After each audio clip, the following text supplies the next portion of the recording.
Hello, everyone. What do you say? Let's have a live show. Hold on 1 second here to kind of get this all positioned a little bit better. All right.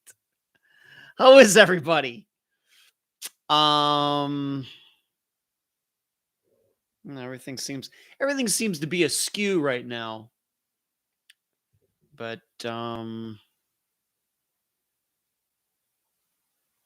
okay. And this is bothering me back here. So I'm going to move everything this way and try to move. Pardon, as I figure out what I want to do here. Okay. I'll just move over this way a little bit. Okay. How is everybody? Let's get this live show done for, what is it today? September 8th, 2021. I hope everybody is doing well out there. I'm doing good. Got to, of course, as usually is the case, got stuff to talk about as we always start out in the live show. Non-unfound stuff, non-true crime stuff, non-missing person stuff that usually sometimes can go quite a while in this live show. I got some of that lined up, and you know me, I'm always willing to talk about a lot of my life that is not part of the program. And then we'll move into some a lot of unfound stuff, and then some news items. And as we usually do it here, we will finish with this coming Friday's episode, where we get back to covering a disappearance, and I'll be talking about that. Got some questions to answer tonight as well. So let's see who is in there. In here. By the way, if you are just tuning in, be sure to give this video a thumbs up as you are watching live tonight. And if you're watching somewhere down the road, tomorrow, next week, next year, next century, please give this video the thumbs up, become a subscriber, hit the bell button so that you will know when we upload videos on the Unfound Podcast Channel. Hello, Karen. Hello, Charlotte. Little bit, I'm sorry to hear about, got some health issues going on there a little bit. Sorry to hear that. CR, how are you? K-Dog with the AW dog. What's up? Jasmine. Kathy says she got her third COVID shot. Wow, Kathy. Okay. And hello, Valerie. How are you? So, tuned in. Sharon says tuned in. Well, hello to you. So what is going on with me since you saw me last? I went up and spent some time in the Floral City area of Florida for a disc golf tournament this past weekend. Got up there on Friday, played a little bit, and then went to my Airbnb. This is an Airbnb that I've stayed at before. I like it a lot. And so I was there for 2 nights from Friday night, Saturday night. There was one round on playing on Saturday, 24 baskets, and then one round on Sunday, 24 baskets. And after the first round, I was tied for second out of 15. And then when we finished, I finished 5th out of 15. Sunday didn't quite have it as much as on Saturday. I wouldn't say that I played poorly on Sunday. I would just say that I could have played better. Really, I can't complain. Had you told me that I was going to finish 5th out of 15 at that tournament, not knowing, you never know what Ed is going to show up, I probably would have taken it, said, oh, I'm going to finish 5th. Okay, that's fine. But once you play and then you play okay, I could have finished third. I don't know if I could have finished second, but I had every chance in the world to finish third, and just some mistakes here and there. But I really love that course up there. The unfortunate part about that course is it's out in the middle of nowhere. And so it doesn't get a lot of playing. Maybe that's what keeps it nice. I don't know. But it's a kind of course you really don't run into. There's some elevation, and there's some really good OBs, and there's a couple island holes and everything. Things you don't get at a lot of courses. So it's a great course to play. Although I have to tell you, I've rarely played well there, but I did play well there this weekend. I played way above my rating. So there you go. It was hot. It was so stinky hot. Friday, stinky hot. Saturday wasn't quite as bad, but then Sunday it got stinky hot again. And I was ready to come home after the last round. Of course, we did the think tank on Sunday evenings at 7:00, patreon.com/Unfound Podcast, if you'd like to become part of the think tank. And it was, it was better to play well than to not play well. And got to see a lot of people up there that I usually see at these tournaments. And in fact, one of the guys that runs the tournament, he and I are going to see Judas Priest in Orlando this weekend. So that is something that I'm going to be checking off my bucket list this weekend. They're playing late on Saturday night, so I probably won't get home until like 3 a.m. or something like that. I don't know, but looking forward to it, and I've been waiting for this for a long time. In other disc golf news, I think I can talk about this. As I've been very vocal practically everywhere, that I've suffered from something called the yips over the last 6 years, although I've kind of got them a little bit under control in the last couple years. But 2016 through 2018 were a miserable time out in the disc golf course. Just horrible. Kind of got it under control in 2019. Played some nice disc golf last year. Rating went up.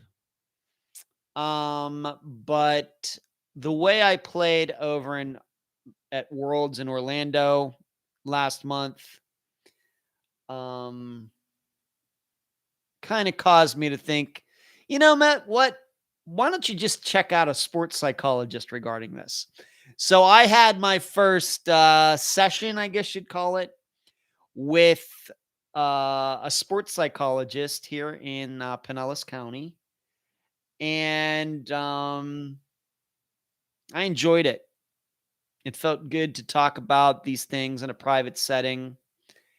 And I'm going to be seeing her every other week. She's going to, be giving me some things to do, I think, here at home, working on my mental game and controlling my nerves, controlling the anxiety, controlling my emotions and things that are very important to playing a precision game such as golf, ball golf, or disc golf, I think. And so she asked me a lot of questions today, but it was all sports, and that's the thing, is that I would not say that I, really, I would not say that there's necessarily any part of my everyday personality or the way I behave or anything that, requires any psychiatric help, going to, working out issues from my childhood or anything like that. I have nothing like that. And so that's what makes it so weird and interesting that I've chosen to do this. And because it's such a specific part of my life, because everything else, doing this program, all the other stuff, I don't, have any hangups or anything there.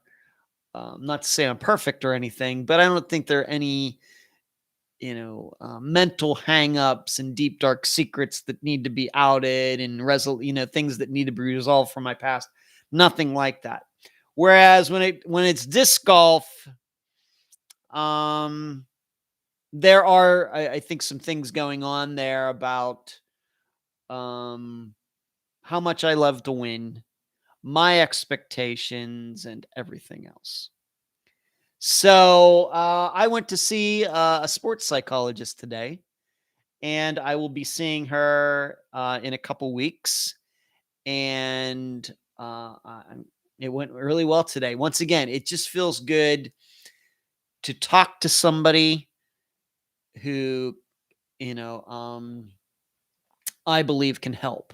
Whereas everybody to this point, I've talked to them, but they don't have any answers. They're willing to listen. They feel for me, and they get what I'm saying, but there's no words of wisdom or anything coming from them. So this was really good today, and so we'll do it again in a couple weeks. And I think in the meantime, like I said, I think she's going to give me some things to do to prepare for the next time we get together. Plus, not this weekend, but next Saturday, I have another disc golf. You'd call it a tournament. It's just one round, but it counts as far as my PDGA rating. So we'll be able to, look at that. And, of course, I'm sure we'll talk about that, just like we talked about this past weekend and how I was feeling out there, the things that went wrong. Did I have the yips, and what was my mental state and everything else? So I did that today for the first time in my life. And it was really, really good. I'm really, it was a very smart decision on my part. By the way, if you are watching, please give this video the thumbs up. Whatever kind of device you are using, do not forget to do that. I'm counting on you. So what are people, who's in here? I see, hey, there's Carrie. Hello, Carrie. Assistant Carrie, how are you? Delane. Hello, Joyce Rivatuzo. Hello, how are you? Delane says, I'm not doing homework, but I'm doing housework. I'd rather be doing homework. Carrie's doing. Okay, Carrie. Carrie says sociology and ethics. You can have it. Yeah. Hello, Laura. What's going on, Laura? Christy says first time making it here. Well, Christy, welcome. Good to see you. Thanks for joining in. Kathy says sociology was my BA in the mid 70s. Psychology was my major. Okay. Yuck to sociology.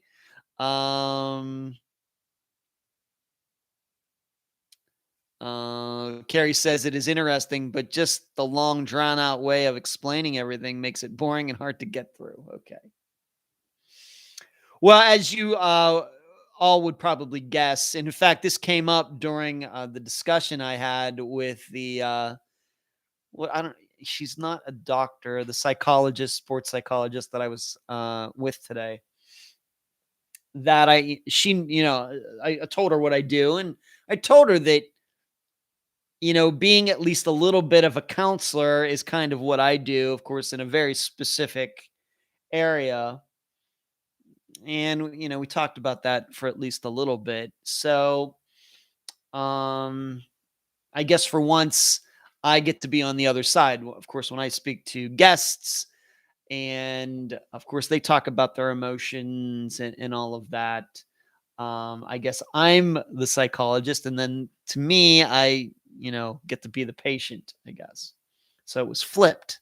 But once again, I enjoyed it. Christy says, thanks for the welcome, everyone. I'm painting haunted house Halloween rocks while listening. That is a first, Christy. That sounds fun. Okay. So that's what's going on in the disc golf world. I played doubles yesterday. My doubles partner and I did okay. We really did have a chance to win. We missed a couple putts. We could have won it easily. Could have taken home all the money. But we missed a couple putts. We came in tied for third, and they were only paying top two places. So missed it kind of by a stroke, but that's fine. But we had our chances. But I played okay. My partner played okay, you know. In other news, my George Foreman grill is spectacular. In fact, I used it this evening. I cooked a couple chicken breasts and had microwaved some vegetables. And that's what I've mainly been doing now. I'm thinking at this point, this George Foreman grill is wishing that it got bought by somebody else because I'm using it. I think I've used it pretty much like every other day since I got it a couple weeks ago. Either, once again, chicken breasts or some type of steak, mainly ribeye steaks that I've made on it, and then eating with vegetables. So it's really, once again, I think raising the level of the quality of food that I'm eating, the nutrition level. I think it's getting better with that. And it's so easy. If Ed can do it, it's easy. So the George Foreman grill is really working out, and I am loving it to use. I hope that McDonald's doesn't mind me using their phrase. So I would, if anybody's ever, I know, thing is, of course, I'm very, very, very, very, very, very, very, very, very late to the game regarding the George Foreman grill. It's been out for 25 years or something.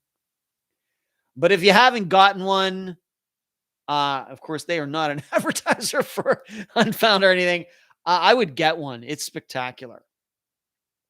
It's one of those things. Why did I not get one a long time ago? And the only reason I got one is because I went and saw my dad for those 9 days, and I always know that he has one, although it's not called a George Foreman grill, but it's like that.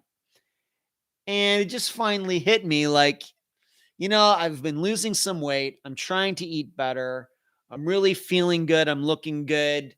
I've cleaned up some of my eating, and I looked at his grill and I'm like, I think I could add that to what I've been doing. And I think it's going to be a real plus. And I'm right. Whereas I think because in past years haven't been eating as good, then it's just, doesn't register probably. So the George Foreman grill is working out. The only thing I wish I just wish it was a little bigger. My dad's is a lot larger. Mine is smaller. And if, it just depends what you're putting on there. You just have to make sure that it's put on there right. So what's everybody saying here? Delane says, I wasn't aware that sports psychology was a thing. Oh, Delane, it's a huge thing. It wasn't a huge thing maybe 30 years ago, even but I'm not saying there wasn't, that it was out there. But as far as like professional athletes, Delane, of course, I'm not a professional, but I'll get to that in a second. As far as professional athletes, it is now a huge thing. In fact, at least, I don't know about, linemen in the NFL or, certain sports and things, but certainly Delane in golf, certainly in baseball, certainly in certain track and field, certainly it's used.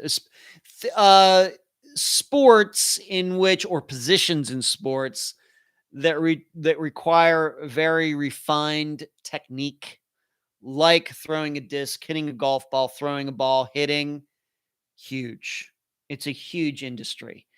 And there may be some people that maybe think it's a little pseudoscience and everything, but you will also hear a lot of athletes who've used it and claim, absolutely, it helped me so much. So it's one of those things. If you think it's working for you, you continue to use it. If you're not seeing the results, then don't do it anymore. And of course, also you can only get out of it what you put into it. You have to buy in. If it's some professional athlete on a baseball team and the general manager says, you got to go talk to the sports psychologist, and the athlete doesn't want to, then what kind of successes they're going to be. On the other hand, you have an amateur like myself, and amateurs do this too. Go talk to them too, depending. I came to this conclusion myself. I decided, you know what, I'm going to do this. I'm going to check it out. I've been reading about it, looking at my circumstances, and so I am a person who is going into this with mind totally open. Why? Because I want to get better. And I think this is one way to do that. I think that I'm underachieving when it comes to disc golf. I want to play better. I want to win. And so I'm convinced that this is going to help me. But other people might not be the same thing. They may start worrying, well, somebody's going to get in my head and start tinkering around up there. I'm not really concerned about that.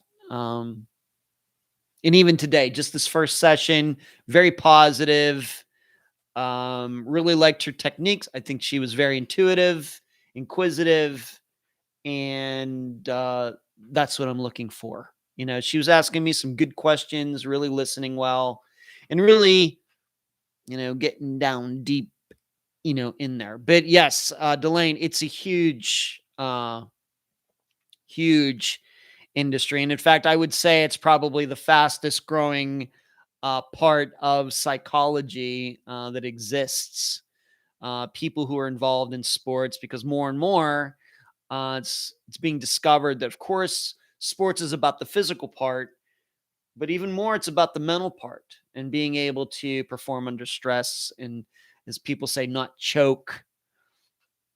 One of those ways is to, what's going on in your head when you feel like you have to go out, hit the ball or throw the pitch or hit the golf ball or throw the disc the way you want. What is going through your head when this happens?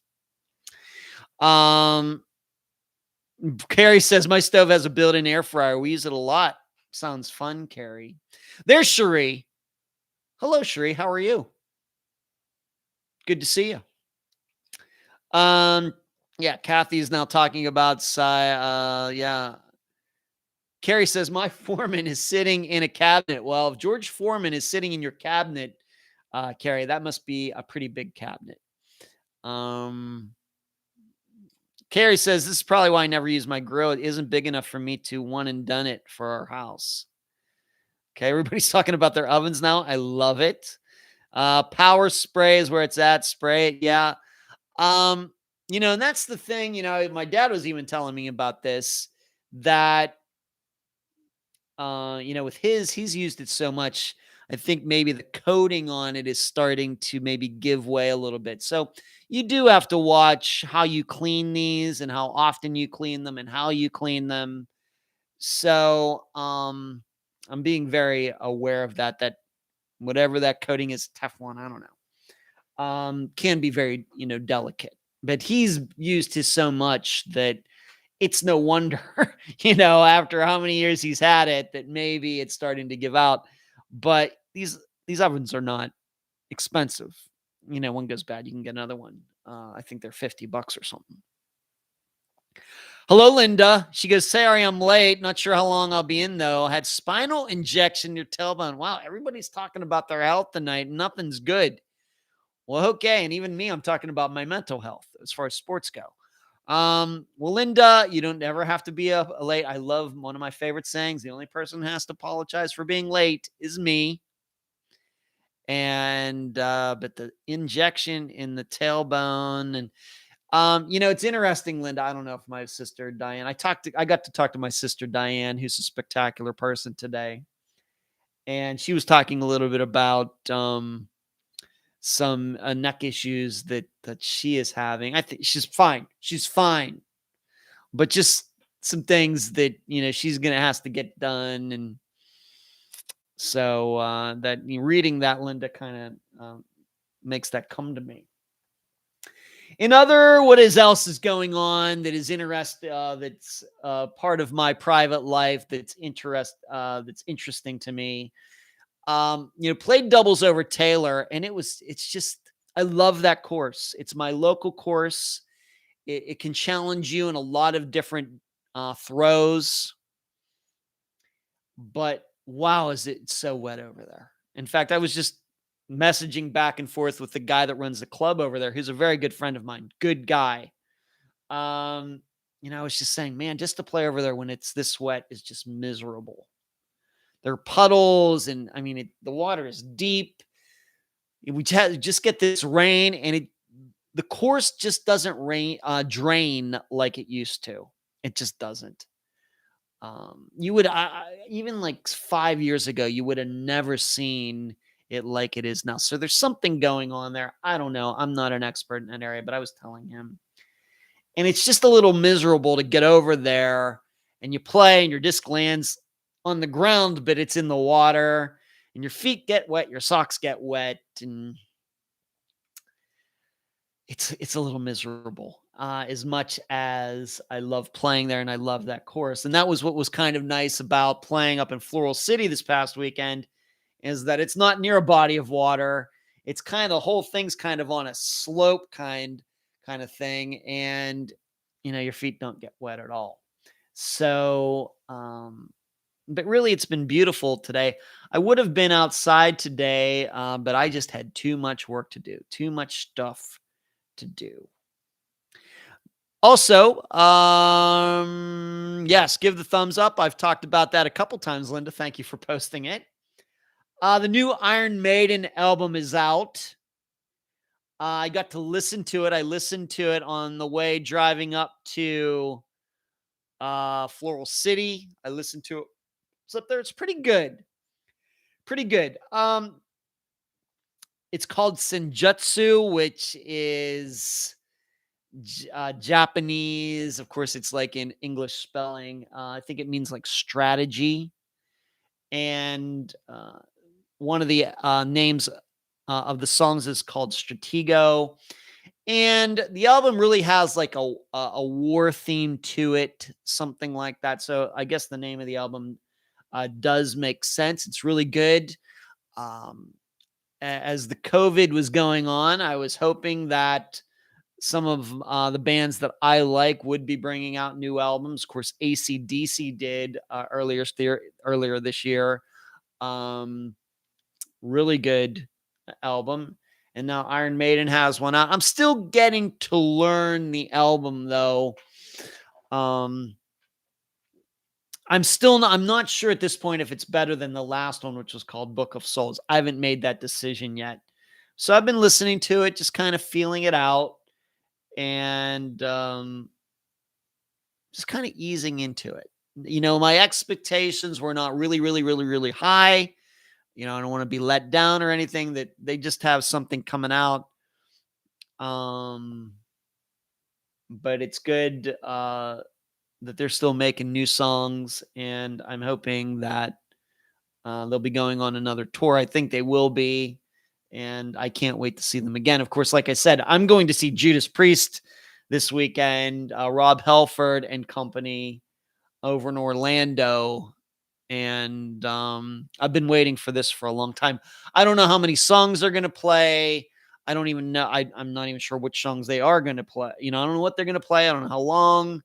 But just to be there and say I saw them, because this really takes me back really to the 1980s and everything. It's going to be fun. It's just 2 hours over, 2 hours back. It's going to be a long day. Hello, Screaming. It's okay. It's okay to be late, Screaming. Linda, Senjutsu is a Japanese term that loosely translates as tactics and strategy. Yep, that's right. That is right. And that is the name of the album. And Iron Maiden's mascot, Eddie, that's his name, Eddie, on the cover is dressed as a samurai warrior. So I've been listening to that. Like I said, I haven't really decided where it goes in the entire Iron Maiden catalog yet. It's too early to tell, but I'm sure eventually I will tell all of you. Screaming says, I received my hard copy of Iron Maiden. Look at you. Screaming. Did you get the vinyl? What did you get? Vinyl CD? I just get it on Spotify. I'm just a 21st century guy screaming. I have to admit, never got into records. They were kind of a little before my time, but I know they're kind of back in style, but that's not really what I do. I was more of the CD era, but the CD. Okay, cool. Screaming. Awesome. Excellent. Delane says, we're hoping to get tickets to Coheed and Cambria. I'm familiar with them, don't know any of their songs. I know who they are. Judas Priest is spectacular. Linda, love talking with other metalheads. Me too, Linda. Me too. And then on top of everything else, I'm doing good. My weight is good. Felt really good out there this past weekend, even though it was stinky, Florida hot, humid.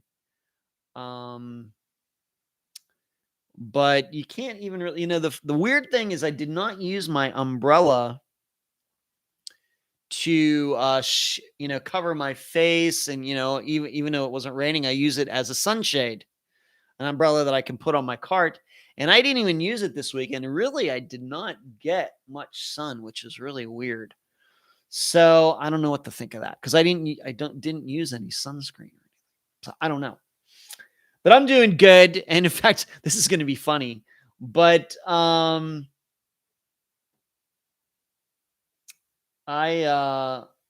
actually got a compliment on my hair today.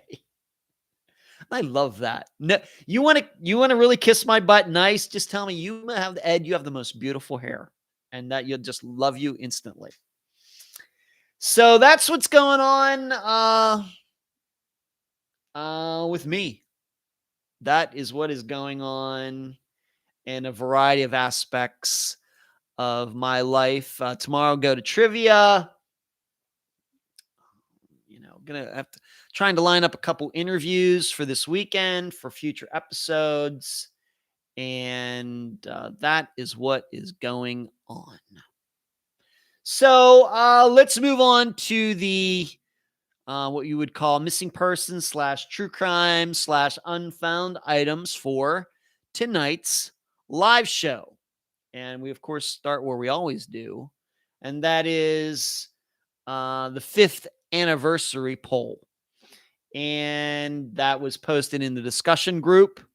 And we also talked about it in the think tank, patreon.com / Unfound Podcast. If you would like to become a part of the think tank, a large majority of you in the discussion group said that Israel Keys did not kill or abduct or is in any way responsible for the disappearance of Suzanne Lyall.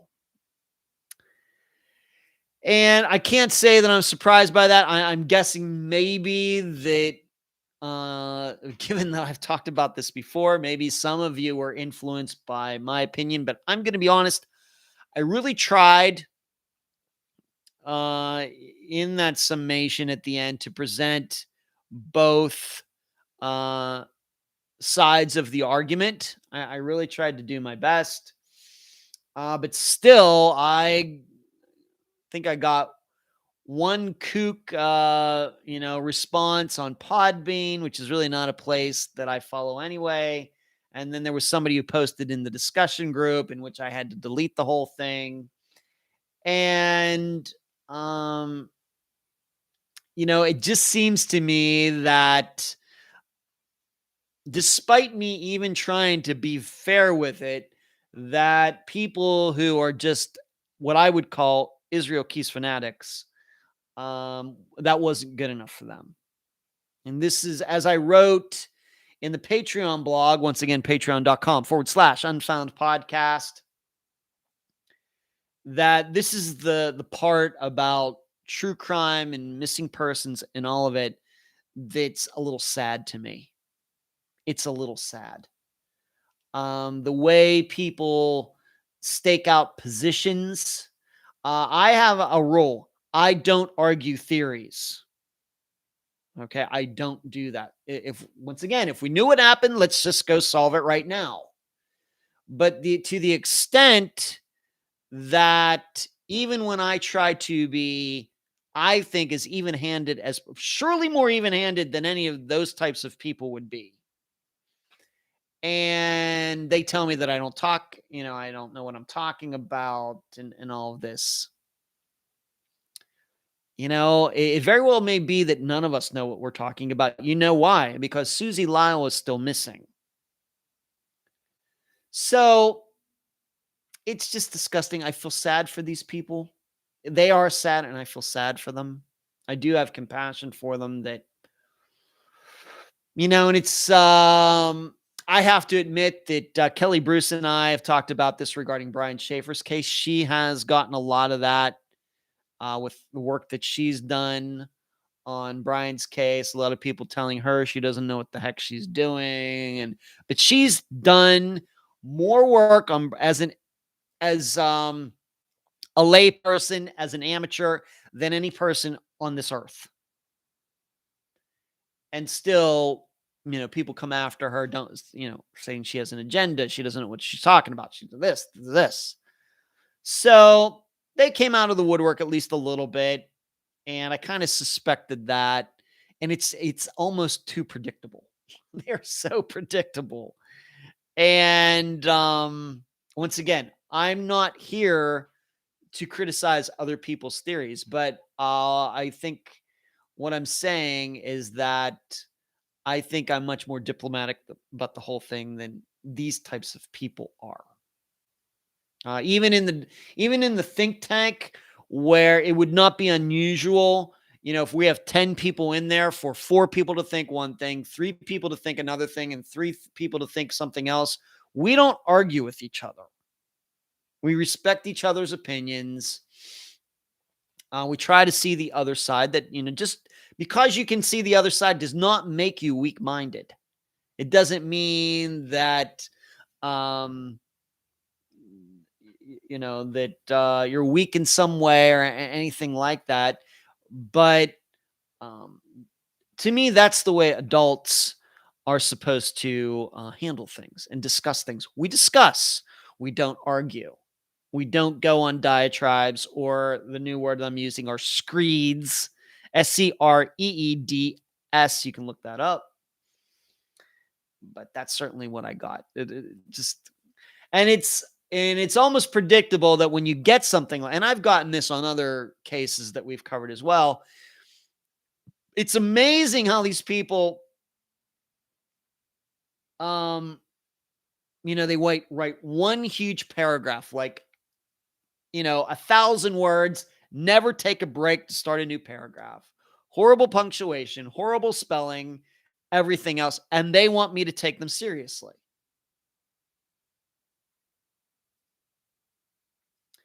So there's that too.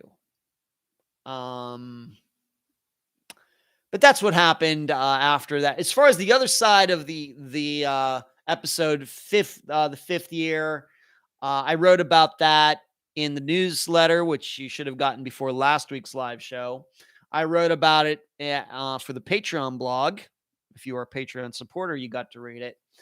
And, I talked about, once again, a lot of the behind the scenes stuff, things that have gone on behind the scenes with the program over the last 5 years. And how, really, 5 years ago, if you would have told me that I got to interview as many people as I have and done 225 disappearances and everything, I was like, I don't even know how that's possible. Really. It would be like telling me that, Ed, tomorrow you're going to run a marathon. I'd be like, what? So that we are here 5 years in, all these disappearances, all the people who've been on the program, all the things that are going to be happening with the program. could never have predicted it. Never. None of this was necessarily in the plan. But that's how life works out sometimes. When you try to just leave it, and I talked about, once again, being a happy warrior, just worrying about the process, thinking about the process, and not thinking necessarily about the results, other than hoping these people get found. Before you know it, you're 5 years in, and you know all these people, and you feel privileged to know them and to know all of you, and that's how it happens. And I will tell you, I got a very nice email. I will not tell you who it was, but a host of another true crime podcast is on the email list. And in fact, I'll tell you, I didn't even know he was on the list. And I will just tell you, you made me think, well, it must be John Lord. It's not John Lord. And I know that all of you know that he and I did an episode earlier this year together. It was not John. It was somebody else. But he wrote back, and, he said, man, how heartfelt that newsletter was, you writing about it. I'm sure your listeners really enjoy the heart, what you say, and, putting it all out there. And I thought that was really kind. Really, really, it was really excellent the way he put it. And I thought that was very kind of him, to write me that. So I thanked him. So I continue to say, of all podcast hosts out there who have been doing this for a decent while, I don't think any of them could be more surprised that they're still around more than that I am being surprised that I'm still doing this. So there you go. Let's see what some of you are saying. Linda says, oh my God, I was just looking at the ends of your hair and thinking how the curl at the bottom looked nice. It's all natural, Linda. And hope, but not kissing, but just weird. You said it right as I was looking at it. Well, I'm not reading your mind, Linda. So don't worry about that. Hello, fishing. Thank you, fishing. Kathy says, hi, I have dark hair. It's a bit wavy like Ed's, curls on the end, but it has thinned out over the years. Well, I got to tell you, I'm not, this isn't, obviously for being 51, I have more hair than your average 51-year-old guy, and I don't think I'm bragging about that. I think that's just statistics, genetics. But let me tell you, I am losing hair. Because I know I am, because when I clean up around here, do a little sweeping and things, there it is. But trust me, I am losing some hair here and there, but I guess just a lot more slowly than most guys. But yeah, that's all natural. All I do is wash it and let it air dry. Delane says, my husband pulls his hair back in a ponytail. Yeah, I don't think I'm going to be doing the ponytail, Delane, or the man bun. Thank you, Charlotte. Your grandson's letting his hair grow too. I fully support that. Sharon, thank you. And thank you. You're very kind and you're very generous. Thank you very much, Sharon. Thank you. No feathering going on here. It's very 80s. Linda, you talk about feathering. I just part it in the middle and comb it straight down, and wherever it goes, it goes. Shirley Temple, think tankers are wonderful people. They are wonderful people, Linda. It's very observant of you. Hello, Robert, coming in from Warren, Ohio. I was just talking to my sister, Robert, who lives in Canfield today. And Karen says, at 51, you're lucky you can still read the computer screen without glasses. I don't need glasses either, Karen. I'm not saying I have 20/20 vision, but yeah, I have to tell you that my brothers and my sister, by the time they were my age, they were all wearing glasses. For me, I don't know. It just shows you that, there used to be that thing. Well, if you stare at a computer screen or if you're too close to the TV, it's going to ruin your eyesight. Not true. Not true. So that was a combination of Suzanne Lyall's disappearance, and the 5th anniversary and Israel Keys. And that will be the tradition every first Friday of September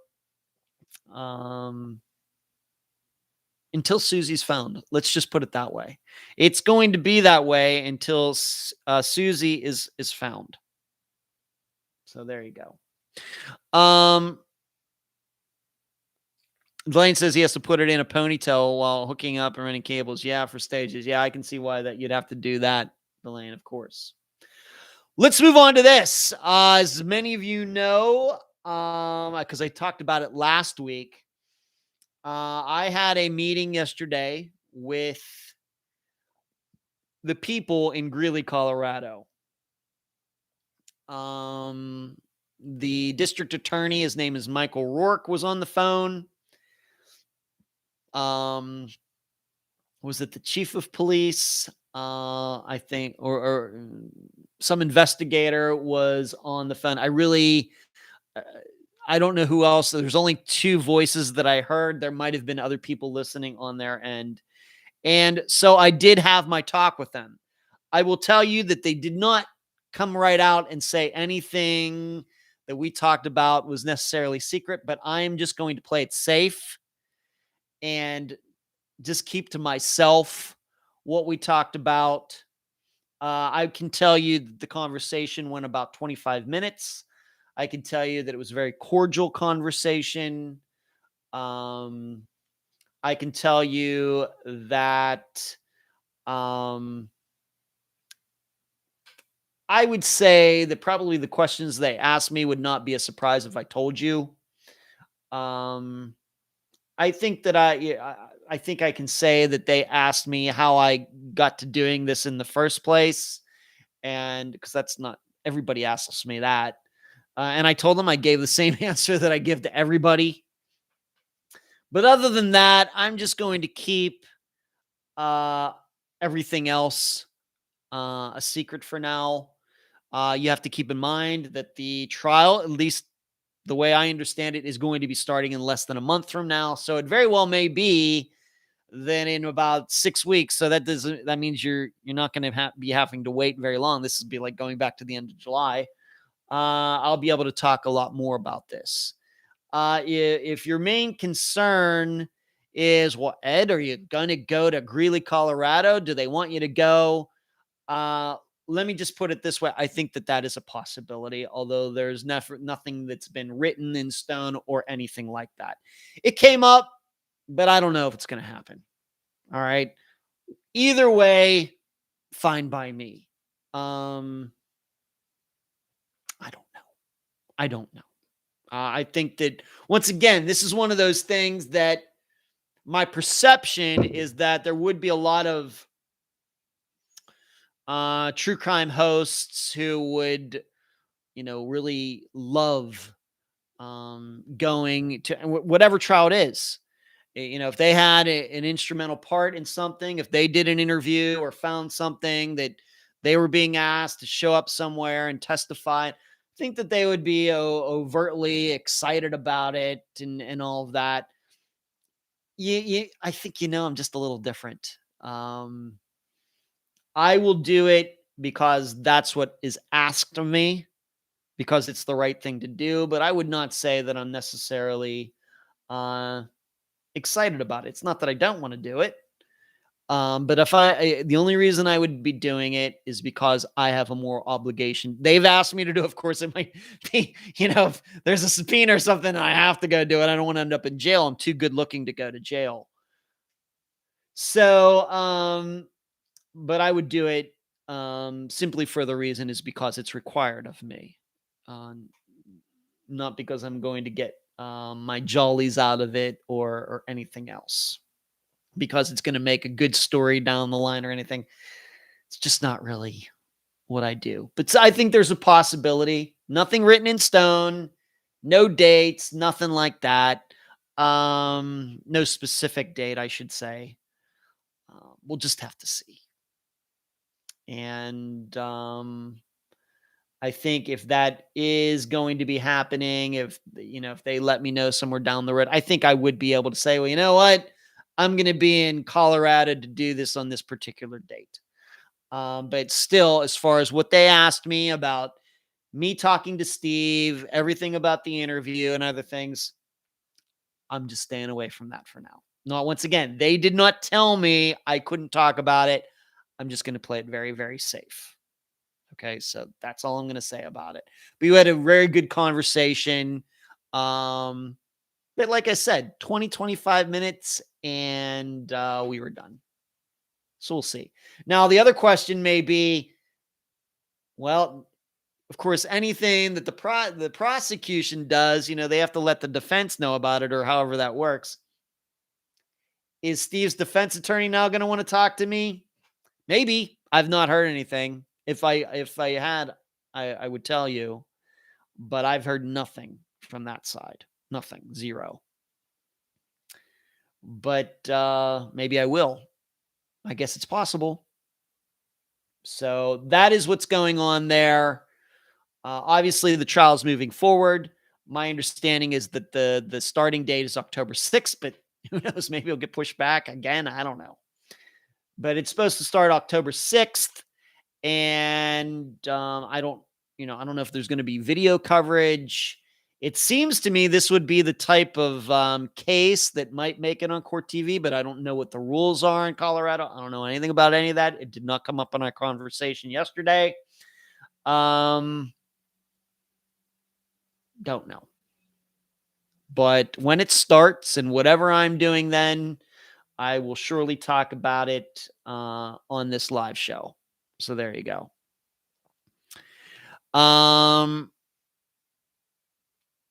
Donna says, new subscriber, love the podcast. Donna, you're making my day. Donna with the smile and the thumbs up. Yeah, please give this video a thumbs up. Donna, thank you so much for finding the program. I'm going to be actually talking about that a little later. Christy says, can you tell me what case the Colorado one is? Yes, I can, Christy. No problem. You're a new viewer. No problem. Back almost 2 years ago, Christy, I interviewed a guy. His name is Steve Pankey. And it's very unusual in that he's one of the I think the only suspect that I've ever interviewed for an episode of Unfound. Now, it was a special episode. It wasn't a Friday episode. I think I released this on a Monday. But what happened was Janelle Matthews in Greeley, Colorado disappeared back in 1984. Steve Pankey has been a suspect in her disappearance going the whole way back to then. In 2019, her remains were found what I would call by accident. They were buried in a field outside of Greeley. They were found by accident. And immediately, Steve Pankey was once again the point of interest, the person of interest. He contacted me when this all happened and asked me if he could come on Unfound to give his side. Of course, he claims that he is innocent. And I took him up on his offer. I found out later that he had contacted many programs about doing interviews. And I guess I was the only one who took him up on his offer. I don't know why that is. But I ended up interviewing him. I asked him any question that I could think of. And Christy, you can go back into Unfound's catalog and find that episode. Janelle Matthews interview with Steve Pankey came out, I think, November 4th of 2019. Steve in 2020 was charged, and now he is going to be put on trial for her murder, Janelle's murder, starting October 6th. And being that I'm like the only person who did an extensive interview with him back at that time because I took him up on his offer. That interview I did with him has gotten a lot of attention. In fact, 48 Hours covered Janelle Matthews' murder earlier this year, and they played a snippet of the interview I did with Steve without my permission, and it ticked me off. So that is which one it is, Christy. Janelle Matthews. She was 14, I think, at the time. She was home alone for only about an hour. Father came. She was dropped off. An hour later, her father came home. She wasn't there. Never to be seen again. And then once again, her remains were found in 2019. So that's what that is, Christy. And so what I was talking about yesterday is the DA in Greeley, Colorado, wanted to talk to me about all that. And once again, I'm just leaving it at that. So let's move on. The newsletter came out last Wednesday. And like I said, I got some really nice responses for what I wrote in that. Hopefully all of you got it. Hopefully all of you read it. If you didn't get it, you want to be on the list, just email me at unfoundpodcast@gmail.com. The audio version will be coming out tomorrow. Still have to record it. And then it will be posted on the website, theunfoundpodcast.com. Thank you, Christy. Let's answer a question. First question, Lori asked me are there any Jason Landry updates? This is I guess this is now what we would consider to be the most popular Unfound Now that I've ever done. This is the one that I did in January of this year, 2021. He disappeared, though, in December of 2020. I'm not going to go through all the details, but he was headed home, had a car wreck in Texas. And there are no updates, Lori, and for everybody else. He's not been found. There were two major searches, one back in December or January, and then one this past summer. And nothing. My opinion has not changed. Once again, this is in no way to belittle anybody who has put in any work trying to find him. Gone out there on a search, helicopters, dogs, heat-seeking devices, whatever else. This is not to undermine any of them. But my experience tells me is that Jason Landry is still in the general area of his car. That's what it tells me. In these types of situations, the people are usually, found very close to their car, even if searches the first and second time did not find the person. So there are no updates. And it's very sad. It's very, very sad. I'm hoping, of course, that I'm wrong, that he's still alive and something, I don't know, would have to, I guess would have to get pretty creative to come up with a scenario that makes somewhat sense that Jason Landry is still alive and, he doesn't know who he is and he's managed to, manage for his life for himself for the last 9 months or whatever it is. It's not impossible, but I don't think it's probable. But I know maybe some people see foul play. Did he get picked up by somebody and somebody hurt him or anything? Well, then as we get into a lot of situations like these types of disappearances, his, Mar Murray's and others, Brandon Lawson's, what are the odds that somebody who is a killer just happens to drive by at the time that these people wreck? I'm not going to say it's like Powerball Mega Millions odds, but I mean, the odds have to be pretty low. They just have to be. And we just know too many situations where searches have been done, nobody's been found, and then years later, somebody by accident comes across the remains in the previous search area. Very common. So that's why I am inclined to believe that. I have no I have no facts to support that. All I have is my experience and everything else. But I have no facts to say that Jason is in that area. It's just the best choice of a lot of choices. Yeah, thank you, Sheree. Yeah, Sharon, very generous, Sheree. So no updates. But on the other hand, Lori, you must understand it's hard for me to keep up on every case. That's why I do like update episodes. And if there was any update in Jason Landry's, I would have included it 2 weeks ago. You know, I'm now including Unfound Now episodes in the update episodes, and there's just none. Just none. All right, going back to the items that I wanted to talk about tonight that I thought you would find interesting. Of course, last Thursday, Dr. Telesco and I got together. We did a long show, like an hour and 20 minutes. You know, I that doesn't bother me at all. We did the anatomy of a missing persons case, a particular topic that I could talk about for hours.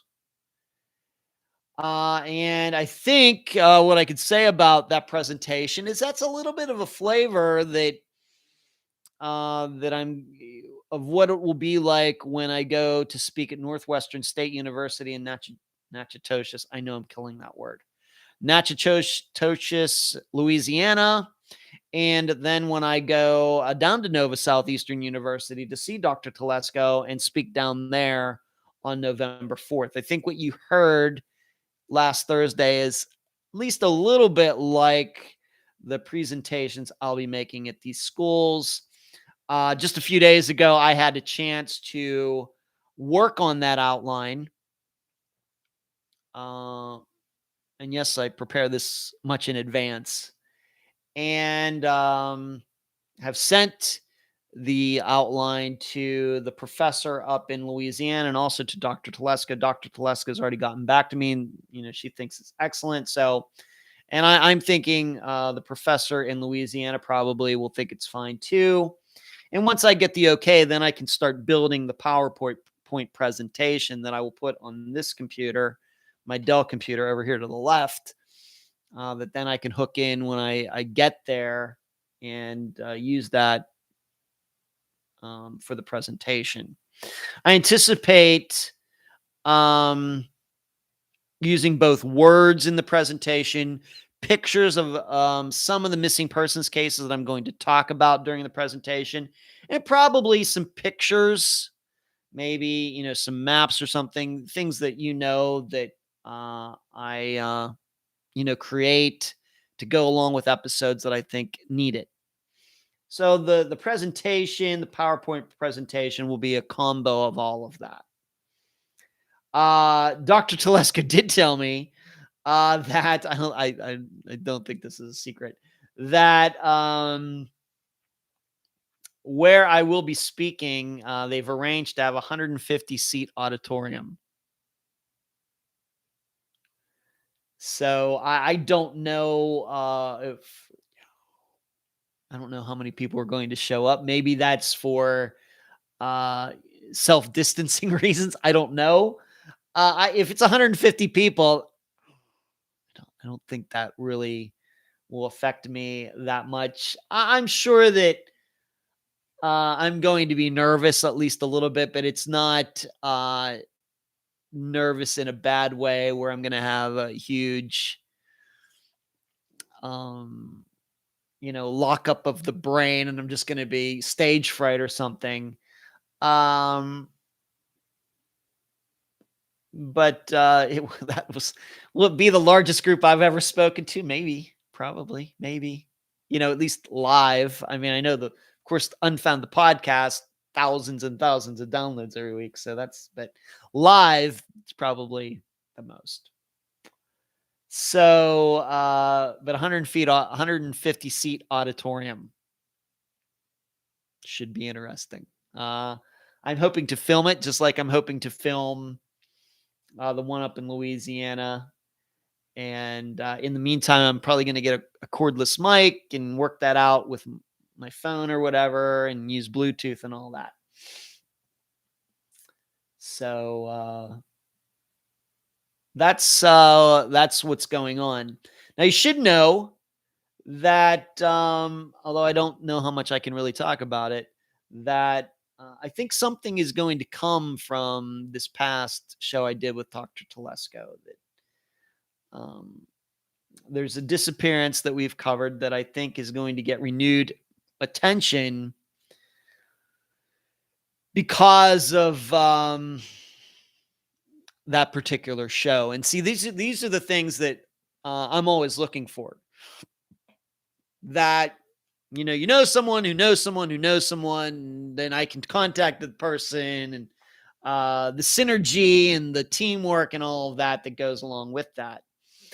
And I think something is going to come of it. I don't know where it's going to go. I don't want to make any promises or anything, but this is, like I said, this is the type of stuff that I'm always looking for when I meet somebody new in the missing persons community or something. Of course, I start thinking about, what disappearances did we cover that maybe this person could do something with them, or even if it's just one. Um, can this person help in some way? And so I think that has kind of happened at least a little bit with that show last Thursday, but that's all I really want to talk about it. But once again, you never know where things are going to go. And just like I'm sure that when my assistant Natasha first emailed Dr. Telesco back in maybe March of 2020 about speaking at Nova Southeastern, that it would turn into this show that we do every month and everything else. I don't know if anybody could predict that, but it's excellent. So that's why you just got to keep the feelers out there and keep your ears and eyes open. And you never know when there's going to be opportunities to spread the word about the program and help some guests. You just your antenna always has to be up for that kind of stuff. That's the most important part. Who are you running into? Who are you talking to? Can this person help with one of the disappearances that Unfound has covered? It's always on my mind. Even if it's a disappearance that has never been mentioned on an update episode, and I haven't spoken to that guest in months and months and months. But even though we've covered 225 of them, I try to keep them all up here, at least the general details and at least the state where it happened, in case I happen to run into somebody and I can say, oh, I covered a disappearance there. You should talk to my guest. So there you go.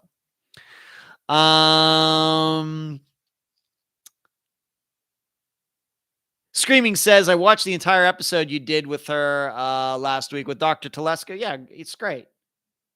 We could do, trust me, Screaming, I'd be up for doing some type of show with her every week. Every week. Christy says, you don't need to be nervous. You'll get right into your groove. I think so, Christy. It's one of those weird things. I get nervous when I'm out on the disc golf course, but public speaking has never been one of my a weak spot for me. Even when I do this live show, now granted, I've been doing it for almost 4 years now and everything, but putting the outline together that you always see me looking over to my left, your right. There was maybe your left too. Maybe it is your left. I don't get nervous before I click the go live button or anything. So, but it's going to be interesting. It'll be here. Both of these presentations in Louisiana and down there will be there. Like this. That's the way my life seems to go. Everything's like snap of the fingers. It's here. So, but I think the presentation in general, being that I've put it together, the easiest way to explain it is like, Missing Persons 101.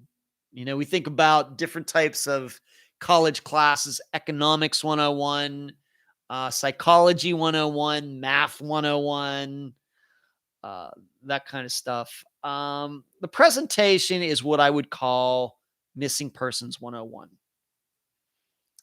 And just really the basics. What is going on? What kind of disappearances are there? What are the issues right now?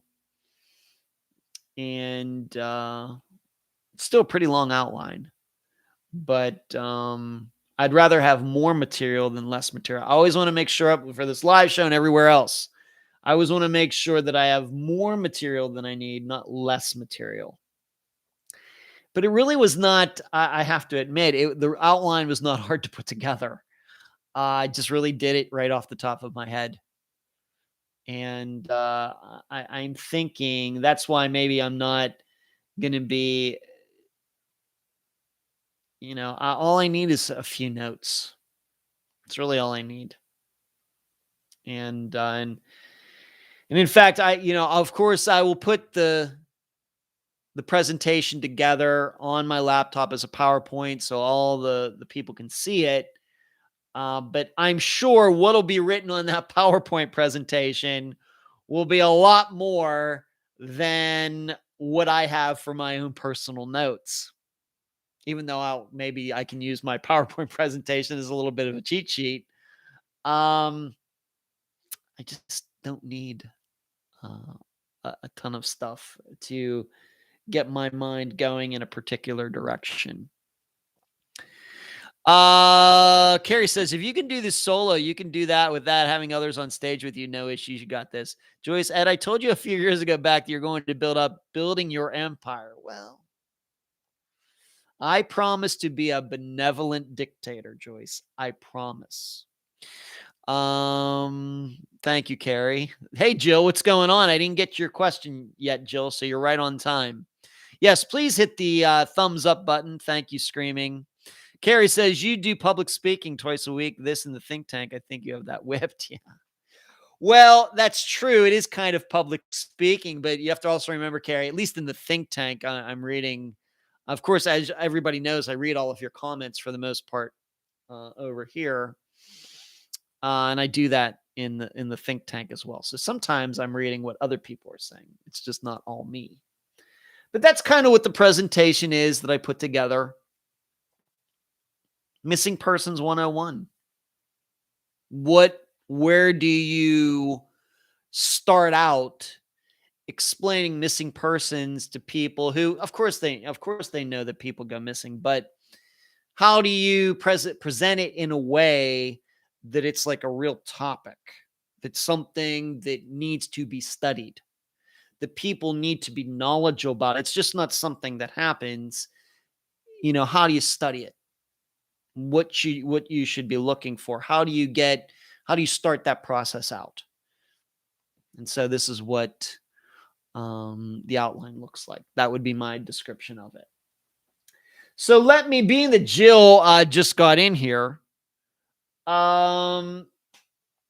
let's answer her question. It kind of goes with disappearance that Unfound covered a couple years ago. In fact, 2 years ago, probably right around the time that Steve Pankey was on the program. It seems to me it was around that time. And that is the disappearance of Brandy Wells. And Jill's question is, what are your thoughts on an insanity plea years after the fact in regards to a missing person? Now, who Jill is talking about is Brian Patrick Miller, who is, I guess, going on trial. He killed a variety, I guess, of little girls, and he is believed to have murdered Brandy Myers, although her remains have still not been found. And that's the context in which Jill asks me the question, what's your thoughts on an insanity plea years after the fact in regards to a missing person? Well, Jill, everybody should understand. Brandy Myers. Thank you, Jill. I'm not in the legal business. I'm in the information business. Everybody should understand that. All right. I've not been to law school. I took a couple of constitutional law classes in college like 30 years ago, which would certainly not be applicable in any way to this. Um, but what I think I know is that I don't think that a defendant can just say, well, I'm sane and that's my defense. I don't think it's that easy. I think there has to be there is a standard, there's a criteria. I think that um the defendant has to be analyzed, and it very well may be that they try to fake it and they start saying that they're hearing voices in their head and they see pink elephants and all of that. But even that, I'm not sure meets the standard. I don't know what the standard is. All I know is I just don't think that um, a defendant can just say that. Because if they could, I think more defendants would try that. Having said that, uh, my perception is that insanity pleas and defenses and everything, things like it, are not very successful. I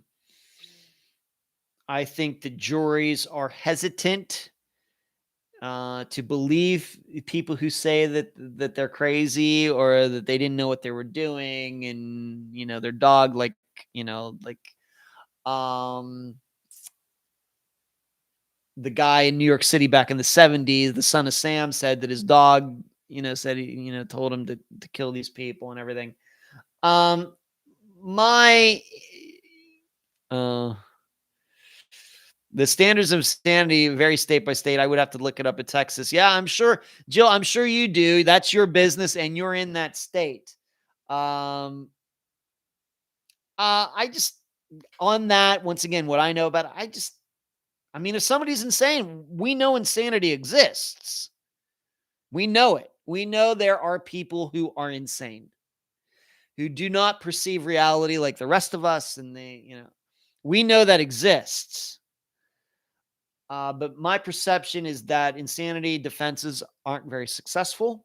The way I think of it as a layperson, it sounds like somebody who's desperate.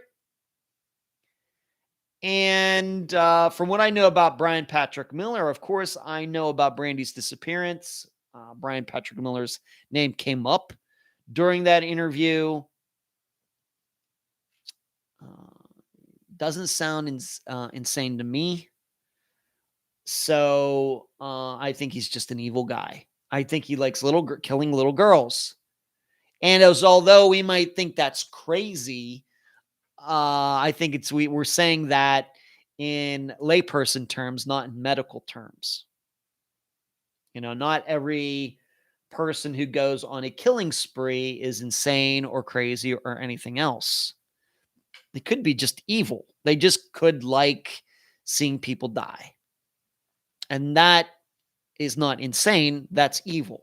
In contrast to if Brian Patrick Miller could convince some doctors and a jury that I had to kill all of these girls because I truly, truly, truly believed that they were the spawns of Satan and were going to take over the world or something.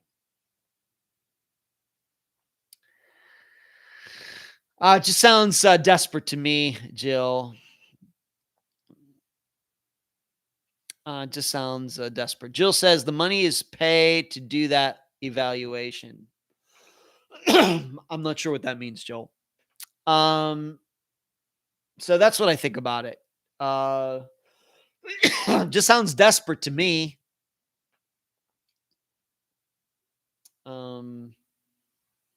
It sounds to me, for example, in states where there are, they have the death penalty, and some group will come forward at the last second and try to make a plea to the governor to commute it, and they come up with all sorts of reasons. It sounds like, and those are rarely successful. This kind of sounds like that to me. There's a chance. There's nothing necessarily illegal about trying to plead insanity, but there's a standard that has to be met, and I think that people rarely meet it. I think that's what we as lay people know about crime, that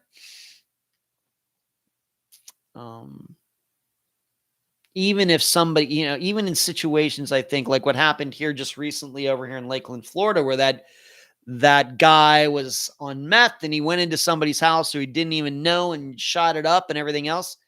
Was he quote unquote crazy at the time? Yes. But I don't even think that rises to the level of insanity. Yes, he might have been on meth and totally being hallucinating and everything else, but I don't think that because of that, and then he gets to say, well, I was insane at the time. Last ditch effort is my guess. He goes to trial in September. Okay. So that's my thoughts, Jill. Once again, though, I'm not a legal expert. I'm not in the legal business. I'm in the information business. Moving on. As Marky Davis, friend of the program, told me at the beginning of last week, she was exactly correct. This week, right now, Unfound is being featured on Amazon Podcasts as an hidden gem. And I even took a picture. I just went to check it, and there it was. And I took a picture of it. I posted it. And has anything increased this week? I really don't know. But I figured out why she got the notice and I didn't, even though I do the program. She, of course, is a friend of the program, but she has no access to anything on Podomatic. Marky is just a listener on there like every other person. I'm the only person who has the login and password to the account and everything else. But I figured out that actually Podomatic did send me an email that this is going to happen, but for some reason it went to my spam folder. I don't know why. So they did alert me to it, but it just did not go to my inbox. So here I was trying to figure out, why did she get a notice and I didn't? Well, I did, but I didn't see it because it went to a folder that I just would not expect it to. I don't know why they would Google our Gmail account would designate it as spam. I don't know. But this is exactly the reason, if you're on the newsletter list, to check your spam folder, because you never know. Obviously, the emails, the newsletter we send out is not spam. But sometimes mail programs see it as the email programs see it as such. So I was criticizing Podomatic. Why didn't they let me know? They actually did send me an email. It was Gmail that put it in the wrong folder. So right now, you go to what? Amazon.com/podcasts, and you scroll down to hidden gems. There we are. How that happened, how it was arranged, I have no idea. I can tell you I had nothing to do with it, but it's nice. It's nice to be, what do they say when it comes to be on the Academy Awards? It's nice to even be nominated. I kind of feel the same way. It's just totally something that is unexpected. But if you want to see that, since all of you already listened to the program, it's not a hidden gem for all of you. You've known about Unfound for a while. It's an exposed gem, I guess, to all of you. But if you'd like to see that, just go to Amazon.com/podcast and scroll down, and you'll see it right there. Carrie, it would be very hard to prove that at the time of the crime, he was clinically insane. Right. And that's the other good point, Carrie, going back to Jill's question. It's not enough to show that a person was insane in their daily life or something. The standard is that the defense has to show that the person was insane at the time of the killing, which is different. Moving on, And then we're going to get to a couple news items that I've been wanting to talk about. And by the way, if anybody wants to ask me any other questions, um, whether it has to do with Unfound or just general topics, please do. Those are the only two questions I got this week. But some of you have asked me, what is going on with the DNA test for the remains that were found in Ronald McNutt's truck from some years ago? Remember, that's a disappearance we covered. And you heard that Ronald McNutt's truck was discovered after a forest fire had gone through that particular area of Northern California. Of course, fires are going on there right now. And the truck was exposed, and they went down, checked it out, and there were remains in it. But this is going back like 4 years now. And still 4 years later, we have no answers. Well, who was in that truck? Of course, it makes all the sense in the world that it's Ronald. But until you really do the test, you don't know. And so I took it upon myself today to contact Leslie, and she got back to me. She's been going through some things, but she's heard no results. But I think in contacting her, that she's going to ask them again right away, why is it taking too long? Remember, I think we did that interview. That was 2 years ago. I think that's a disappearance we covered 2 years ago. Pretty sure. Let me see that for a second. Ronald McNutt. There it is. Yes.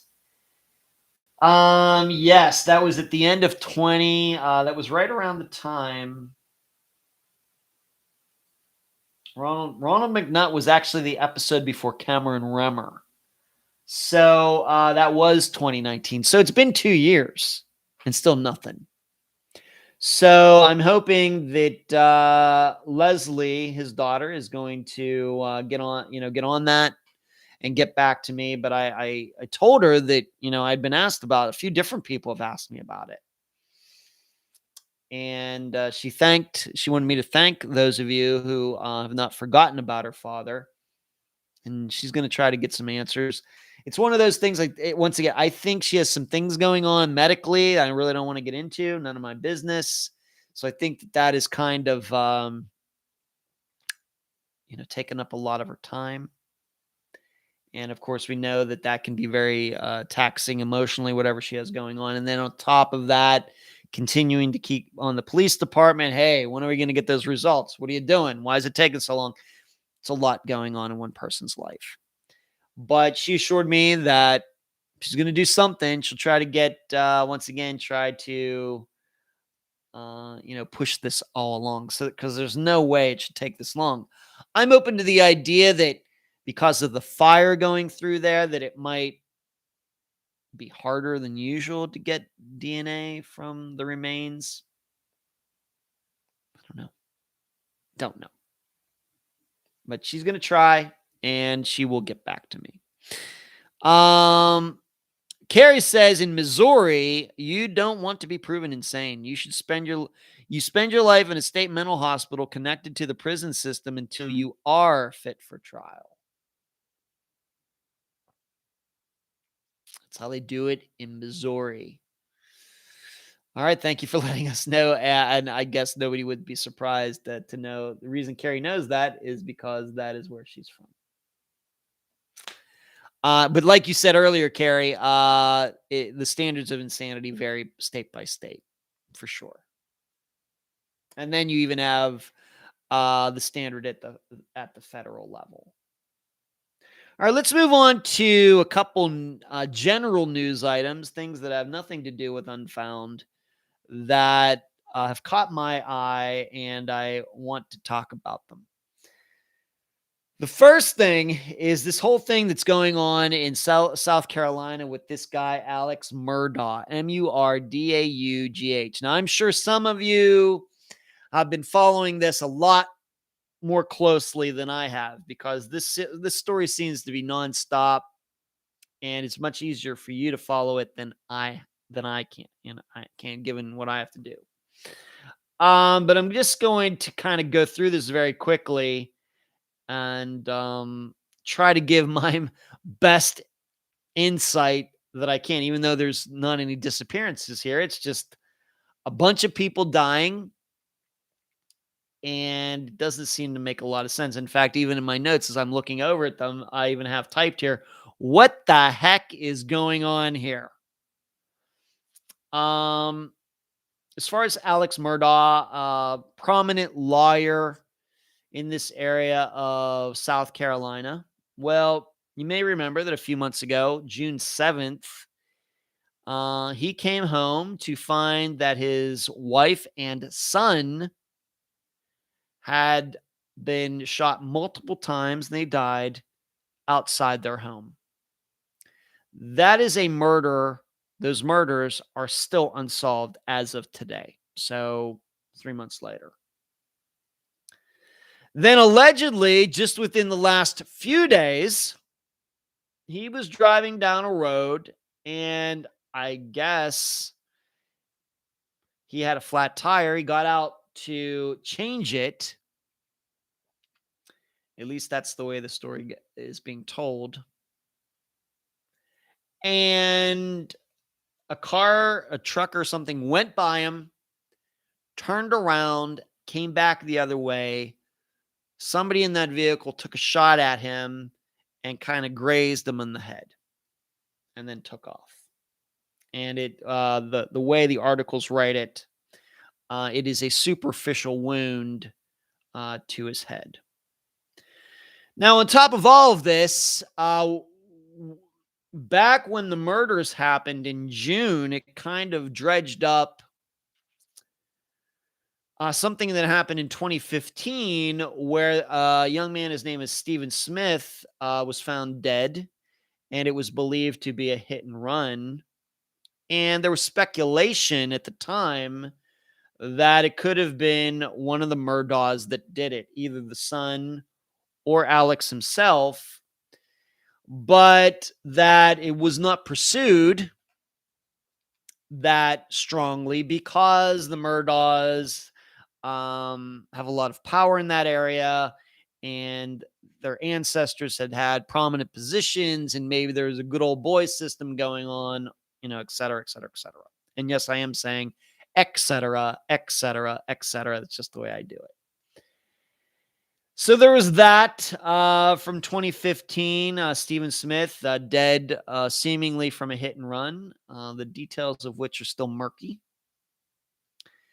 But then also Alex Murdaugh's son, who had just murdered on June 7th, what had happened back in, I think, in June 2019 is that he had been piloting a boat that hit the shore, hit some rocks or something, and a young woman got killed. And it was determined there was drinking going on, and there was an effort, once again, because the Murdaughs seem to have some sway in that area, that to push the blame off on somebody else who was allegedly driving the boat and not this son, Paul. And there's a wrongful death suit that had been filed, and this is all, kind of going on. And then, of course, then Paul and his wife are murdered at their house back in June. A lot of stuff going on around this Murdaugh family. And then Alex Murdaugh, then on top of everything else, if that's not all crazy enough and coincidental enough, however you want to put it, after Alex has been shot just recently, superficial wound to his head, he is now quit, or his law firm has put him on leave or fired him or something because he has been charged with misappropriating funds at his law firm. A lot of stuff going on. Once again, you can look it up. Alex Murdaugh, last name Murdaugh. And this is in South Carolina. This is something that has been going on all summer. And once again, I've not really been following it. I'm guessing some of my assistants have been following it more closely than I have. Carrie, maybe you have. Sheree maybe has. They tend to follow these things more closely than I do. They kind of keep me informed. And I just got to say this. Is it me, or are we sure that Alex Murdaugh just didn't shoot his own family? There may be some facts out there that say he didn't. That if they can account for his whereabouts that day, and there's no way he could have gotten home and shot them and made it look like he just came home and discovered them. I don't know.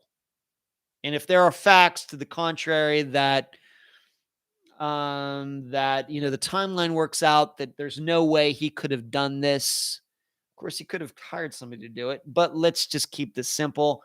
Then I'm totally willing to look at that. And if that's certainly the situation, then I'm not going to go to Kooksville or anything. But when you put this all together, it does kind of feel like he just shot his own family. And as Delane is just pointing here, I mean, what are the odds that he's, allegedly changing this tire and a car goes by and then turns around and tries to shoot him and doesn't successfully do so? I mean, how do you miss? Really, how do you miss? If Alex would not suspect that he was going to get shot. And he could, if he was changing a tire on the side of the road, he couldn't have been more than 10, 15 feet away, which is not far. I mean, when I go to the shooting range, I'm shooting my Glock 19 about 35 feet. This would have been a lot closer than that on a street or on a road. And it just so happens that the bullet grazed him. Are we sure that Alex just didn't shoot himself and make it look like that? Because not only on top of that, you have these misappropriating of funds. It just sounds to me like Alex Murdaugh was going through something. Maybe he has a drug addiction or something. Puma says there's a whole lot of sus in this case. I guess suspicion in this case. Sure. I agree. That's why I'm asking. Once again, I'm surely not the expert on it, and I just took about maybe a half hour to read some articles and just put together this information. But is there any reason to not believe that Alex Murdaugh just didn't shoot his own family? For whatever reason, was she going to leave him? Maybe she found out that he was doing these things as fun. Well, I'm going to take off, or, maybe they're having a fight and she claimed that, I know what you're doing at that law firm and I'm going to go to the police. And is there any fact that gets in the way of that? I just couldn't find any.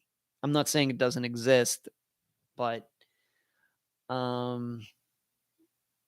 is it not then possible, on top of everything else, is that it was Alex Murdaugh back in 2015 who hit Stephen Smith, hit and run. And maybe Alex Murdaugh has had something going on with him for a long time.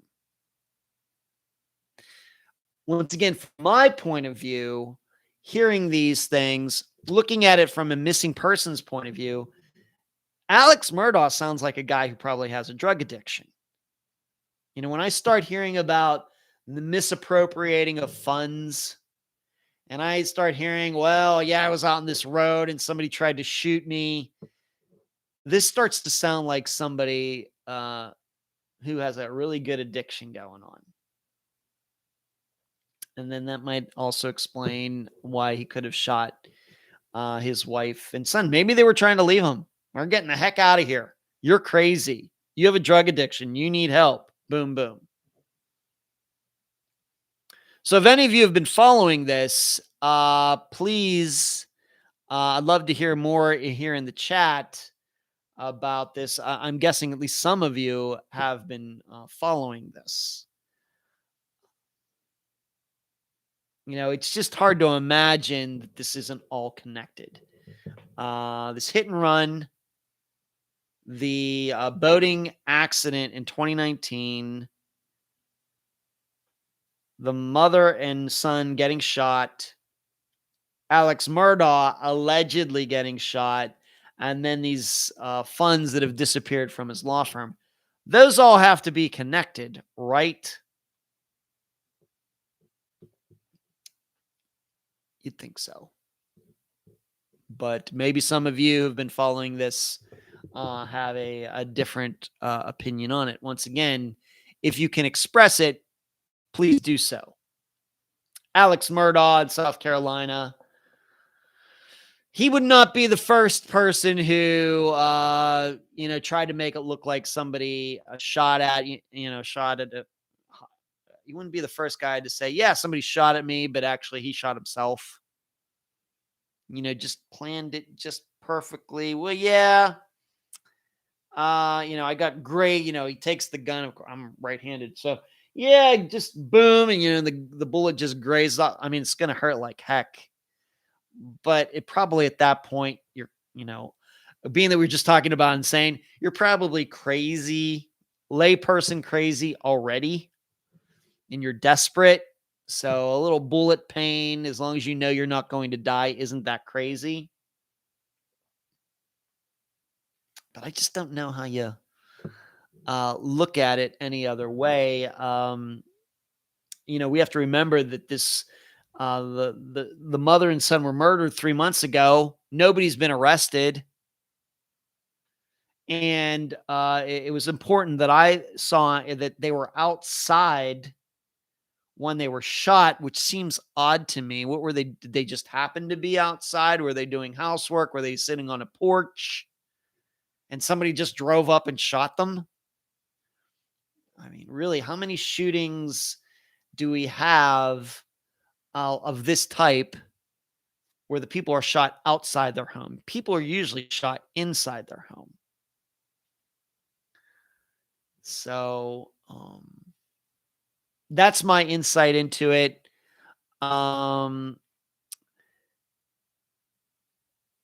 Carrie says, I haven't followed it. So busy lately. Delane, wasn't his son being sued for the wrong? Yeah, I was saying, yeah, he was being sued for the wrongful death. That the Murdaughs tried to make it look like some other guy who was in the boat was driving the boat. And this guy said, no. The son, Paul Murdaugh, was driving the boat. Thank you, Screaming Puma. Yes, he does. He checked himself into rehab after being released from hospital. Yeah. Yeah, I think that Alex Murdaugh has some sort of drug addiction or something, and this is what he did under drugs. Trying to keep up in appearances. I'm a lawyer. I'm doing this. I'm doing that. I'm a mover. I'm a shaker. My family has all this power in this town and everything. Meanwhile, he could be addicted to opioids. He could be addicted to meth. Who knows? Because that's the first thing I think of when I think about misappropriating of funds to fund some addiction. So I just wanted to comment on that. You can look it up for yourself and maybe get back to me, express some opinions. The other thing we talked about, was it last week or the week before? This family in the Yosemite area who they were found all deceased altogether. John Garish, Ellen Chung, their baby, and their dog all found dead together. Remember, this was the algae plume theory. Well, I just saw within the last couple of days, and in fact, I even texted Sheree about this, that now lightning is being considered as the cause of their deaths. And I have to admit, and Sheree will, of course, will back me up on this. When Sheree and I first started talking about this, that was the first thing that came to my mind. Now, once again, I don't know what the weather was there or anything, but even here, I know here where I live in Clearwater Beach. Of course, Florida is the lightning capital of the United States, not the world, of the United States. And I know on some days it will look beautiful out. And then all of a sudden it'll just be boom. There'll be some lightning strike somewhere right in this area. And of course, as I told you about 3 weeks ago, this building got hit by lightning and I didn't even know it. I don't know what was going on. So we think of lightning as being a phenomenon of a lot of rain and dark clouds and that. And certainly that's the most common type. But lightning can be generated for other reasons. And, you tell me that a man, adult male, adult female, their baby, and the dog were all found dead together. That doesn't sound to me like poisonous gas, which was what an algae plume would be, where they'd all be just overcome and dead in seconds. They can't even run, nothing. Because it would seem to me that each of them would be affected in a different way, although it might be dangerous and it might be lethal, but would it mean that they would all just collapse right there in a pile as if they're walking along and boom? That sounds to me like a lightning strike. I'm not saying it had to hit necessarily any one of them, but remember, you can die from a lightning strike even though it doesn't necessarily hit you directly. This is how a lot of people who are out in golf courses, for example, die. Lightning, weather's coming in, they go to, under a tree and the lightning strikes the tree. Of course, it's wet and the lightning bolts radiate out from the ground and everybody who's standing there, gets shocked. Some people get killed.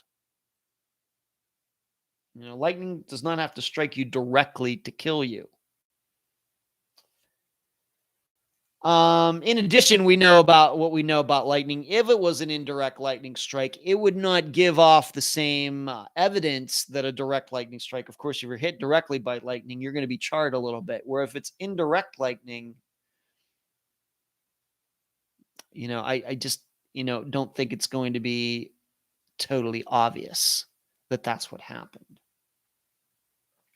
I think this is one of those things that's going to be solved. I think that it's generated a lot of interest because people want to start thinking about, poisonous clouds just hovering around and killing people. And but I think that it's going to eventually be something that pretty much everybody knows about, although we may not appreciate it enough. And that is a lightning strike. This is... as you know, at times I've made fun of David Paulides, and he talks about all these people who go missing in national forests and who die, who are found dead in national forests, and there's some serial killer and everything else. You've heard my counter argument to all of that, but one thing I've not brought up is lightning. This person was walking along this trail and they go missing. And then later the person is found, down at the bottom of a ravine. And why would that person do that? They had everything to live for. It doesn't look like there was a rock slide or anything else. What could happen? Lightning. People are getting hit by lightning all the time. There's a lot of lightning going on out there. Now, your odds, any one individual, the odds of being struck, of course, very, very low. We also have to remember, though, there's 7 billion people on the earth, and there's many, many, many who are being struck by lightning every day. So the odds are that once in a while, lightning is going to strike in a national park where there's somebody who's like hiking out by himself or herself, and it kills them. And I think I really have to believe this was it. I could certainly totally be wrong. And if I'm wrong, you know me, I'll admit it. And I have to admit, from a curiosity point of view, they're dead. It's tragic. But if this was some sort of algae cloud, poisonous algae cloud that is, maybe never killed that number of people before, it's certainly then something new. Now, I do think about something like what happened in India back in the 1980s, that chloride or chlorine gas that got released killed thousands of people. Horrible. But this just does not seem like that. It just seemed like two totally different situations to me. So, what's everybody saying? That Delane says, I would imagine cocaine for his crown, not opiates. Oh, so lawyers like cocaine, Delane. That is not something that I would know. If that's your opinion, okay. But for lightning to strike all four is rather odd, at least to the point they all died. Well, like I said, Delane, it would not have to be direct lightning. They could get killed by indirect lightning. Once again, if they're walking on damp grass, damp ground, and if the lightning struck 10 feet away, it's going to go right through the water and kill all of them. No different than if you're in the bathtub and somebody throws a plugged-in toaster that that's on in the water. Same thing. So that's kind of where my mind goes right now, unless it's some sort of ritual killing, like they all decided to die together. Maybe there's that. And this is also, what was it? It's not the McStays. It's the Jameson family. They were found deceased. Their dog was starving in their vehicle and they disappeared. And then later they were all found. We just still don't know the cause of their deaths. Maybe it's like that. Of course, a lot of people think that was some sort of ritualistic killing or something. I've never heard that it was a murder. Maybe they got hit by lightning. All right, let's Marlene, I know I'm super late. Hi, everyone. Love the polo shirt. Oh, I'm glad you noticed, Marlene. Yeah, this is the polo shirt. This is a shirt that my sister made for me. Actually, it's a regular black shirt, and she stitched in the logo here over there. She's very talented. My sister Diane. Yeah, love this shirt. It's a one of a kind, Marlene. There's only one like this in the world. But Marlene, you're allowed to be late. You can always watch the replay. Let's go on to this Friday's episode. The disappearance of Brenda Sica, Sica, from Huntsville, Alabama, sometime in early July 2017. It could be the 1st, it could be the 2nd, it could be the 3rd. On the Charlie Project and on NamUs, it says the 3rd, but it very well could be the 1st or the 2nd. Brenda Sica, she was going through a tough time in her life. Although earlier in her life, did well in school, went to the Air Force, military veteran, but as she got, she's right around my age, and, in her early 30s, things started to go downhill, got caught up in some drug activity, and it was something that she couldn't seem to shake for many years. Got in with the wrong crowd, quit some jobs. And she had moved to Alabama, Huntsville, Alabama in 2011, maybe for a change of scenery. She was originally from right here in Florida, but that didn't seem to help. But she ended up living in this apartment complex called the Overlook in Huntsville. However, she was not paying for it. She had gotten a boyfriend who was married, and he was paying for it. And she had moved in early 2017, and he was paying for it. She was like kind of a kept woman there. Didn't have a job, not hanging out with anybody. And as you will hear her sister Carrie, who is the guest, talk about, nobody ever went to visit her up there at this apartment complex. Then seemingly out of nowhere, she decided, you know what, I'm going to move. Now, maybe the precursor to this could have been because her married boyfriend was allegedly getting deployed, so he wasn't going to be around. And she thought, well, if he's moving out, He's going to be going out. He's going to be overseas or whatever. Well, then I'm going to move too. Well, allegedly she moved out, never to be seen again. Now her sister did get some emails from her after that with the help of this married boyfriend. His name is Jim. But as you will hear Carrie saying, I'm going to be posting the texts, the words from those emails before Friday. Carrie partly believes that they're from Brenda and partly doesn't believe that they're from Brenda. But after that early July, Carrie, nobody in Brenda's family heard her voice.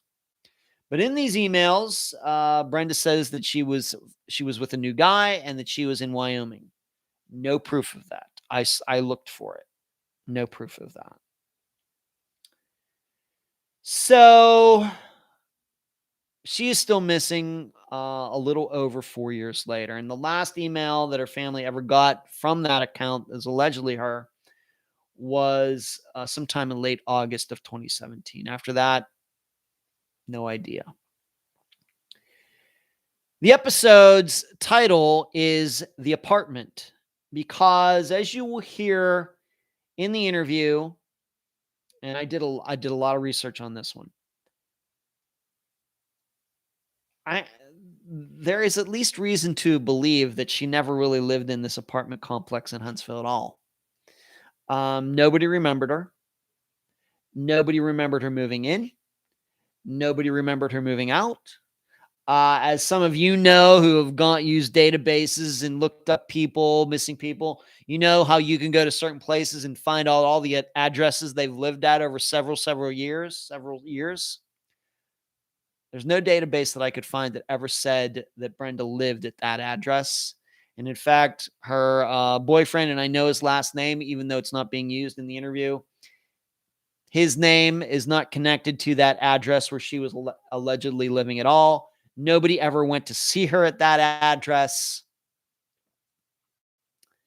There just seems to be something up with that. And so that's why this episode is being called The Apartment. And yes, maybe it's a little bit of an ode to the film that got the Academy Award in 1960.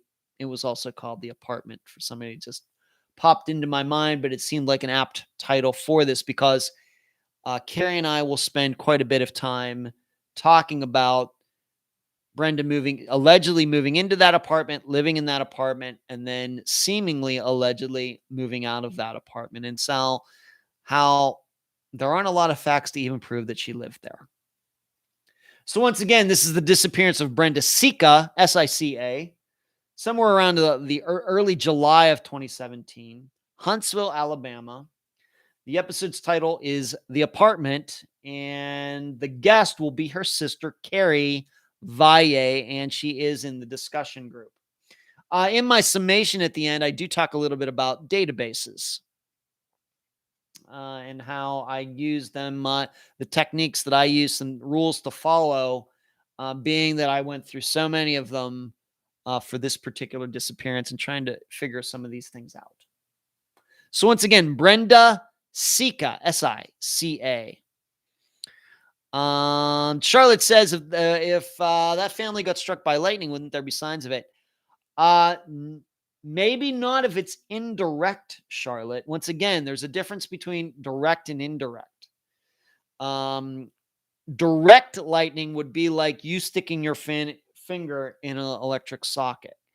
Indirect would be you being in a bathtub full of water and somebody turning on a hairdryer and throwing it into the water where you are. That would be indirect. Both can be lethal.